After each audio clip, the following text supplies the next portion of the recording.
Assalamualaikum warahmatullahi wabarakatuh. Perkenalkan, nama saya M. Gilang Yuda Pratama. Di sini saya akan menjelaskan mengenai social cognitive theory. Yang pertama, konsep pertama yaitu self-efficacy. Definisinya yaitu seseorang percaya diri dalam melakukan perilaku utama. Implikasinya, pendekatan perubahan perilaku dalam tahapan kecil yang mendorong sukses mencari spesifikasi perubahan yang diharapkan. Maksud dari konsep self-efficacy ini yaitu kepercayaan diri seseorang akan kemampuannya dalam menuntaskan suatu hal dengan sukses. Artinya, ketika seorang individu memiliki kepercayaan diri yang tinggi, ia yakin bisa mengerjakan sesuatu itu dengan baik. Contohnya, ketika seseorang mendengar kabar temannya menjadi polisi, di saat yang sama akan ada pembukaan seleksi polisi, sehingga ia yakin bisa mencapai hal yang sama, yaitu menjadi seorang anggota polisi seperti temannya tadi. Intinya dari konsep self-efficacy ini yaitu kepercayaan diri akan kemampuan kita. Yang kedua yaitu observation learning. Ya, definisinya yaitu perilaku muncul sebagai hasil melihat aksi dan hasil perilaku orang lain. Implikasinya yaitu role model yang kredibel dan perilaku yang diharapkan. Di konsep observation learning ini yaitu seseorang itu belajar dengan peniruan. Seseorang itu belajar dengan mengamati dan meniru orang lain. Contohnya, ketika ingin melakukan penyuluhan kepada masyarakat mengenai cuci tangan yang benar, kita selaku komunikator melakukan penyuluhan kepada masyarakat, kita memperagakan cara mencuci tangan dengan benar, sehingga masyarakat tahu bagaimana cara mencuci tangan yang benar. Itulah yang dimaksud dengan role model yang ada di implikasi tadi.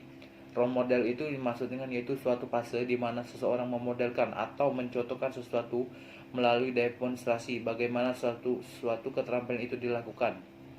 Nah, yang dimaksud role model kredibel itu, yang kredibel itu artinya dapat dipercaya, yaitu kita memperagakannya dengan benar sehingga dapat dipercaya oleh masyarakat. Intinya dari konsep observation learning ini yaitu memperagakan kepada seseorang tentang suatu hal sehingga orang itu bisa melakukan hal yang kita peragakan tadi dengan benar. Yang ketiga yaitu reinforcement. Definisinya itu respon perilaku personal yang menaikkan atau menurunkan kemungkinan kejadian lagi. Implikasinya itu promosi inisiatif dari hadiah insentif. Maksud dari reinforcement itu yaitu penguat. Maksudnya itu bertujuan agar tingkah perilaku yang sudah baik itu akan terulang lagi. Tetapi tidak menurunkan kemungkinan itu kejadian lagi atau tidak kejadian lagi. Contohnya ketika seorang dosen bertanya kepada mahasiswa dan mahasiswa itu menjawab pertanyaan dari dosen tadi dengan benar, dan dosen memberikan pujian kepada mahasiswa itu. Dengan pujian tadi diharapkan perilaku baik tadi ketika menjawab pertanyaan tadi akan terulang lagi. Atau juga dengan pujian tadi membuat si mahasiswa tadi cepat puas sehingga apabila ditanya dosen lagi, dia tidak bisa menjawab itu. Yang dimaksud dengan definisi tadi yaitu menurunkan kemungkinan itu kejadian lagi.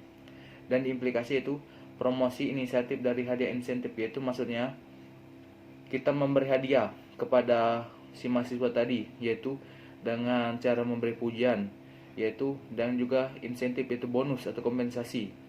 Yang diharapkan perilaku baik tadi akan terulang kembali. Itulah yang dimaksud dengan di teori reinforcement ini. Baiklah, itu saja yang mungkin saya bisa jelaskan. Apabila ada kesalahan kata, saya mohon maaf.